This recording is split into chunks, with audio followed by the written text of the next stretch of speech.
എത്രത്തോളം ബ്രൈഡ്സ് ഡോക്ടറെ അന്വേഷിച്ച് വരുന്നുണ്ട് സ്മൈൽ ഡിസൈനിങ്? ഉണ്ട്. ഇപ്പൊ കല്യാണം ആകുമ്പം നമുക്കറിയാം ഒരുപാട് കാര്യത്തിന് സ്പെൻഡ് ചെയ്യുന്നുണ്ട്. അപ്പോൾ അവർ ഡ്രസ്സിനാണെങ്കിലും അറിയാം, നമുക്ക് ഡ്രസ്സൊക്കെ ഡിസൈൻ ചെയ്യുക, അന്ന് ഒരു ദിവസത്തേക്ക് വേണ്ടി മാത്രമുള്ള മേക്കപ്പുകൾ, ഡിസൈനുകൾ, അങ്ങനെ ഒരുപാട് കാര്യങ്ങളിൽ ഒരുപാട് സ്പെൻഡ് ചെയ്യുന്നത്.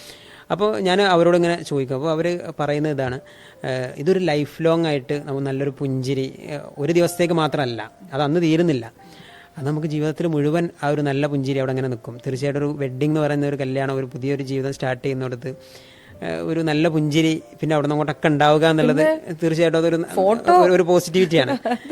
അന്ന് മാത്രമുള്ള ഫോട്ടോക്ക് വേണ്ടി മാത്രമല്ല, അന്ന് വേണ്ടിയുള്ള ഫോട്ടോക്ക് വേണ്ടി തന്നെ നല്ലൊരു എമൗണ്ട് സ്പെൻഡ് ചെയ്യുന്നുണ്ട്. ഉണ്ട്. അത്രയും വരില്ല ഒരു ചിരിക്ക്. ചിരിക്ക്. അപ്പൊ അത് വെച്ച് നോക്കുമ്പോൾ ഇത് എത്രയോ ബെറ്റർ ആണ്. അതെ. പക്ഷെ അത് എപ്പോഴും ശ്രദ്ധിക്കേണ്ട ഒരു കാര്യം എന്താ വെച്ച് കഴിഞ്ഞാൽ, അവസാന നിമിഷം തലേന്നോ അല്ലെങ്കിൽ 2 ദിവസം മുമ്പോ വന്നിട്ട് ഇങ്ങനത്തെ കാര്യത്തിന് വേണ്ടി സാർ നമ്മൾ ഫേഷ്യലോ അങ്ങനെയൊക്കെ സംഭവിച്ചിട്ടുണ്ട്.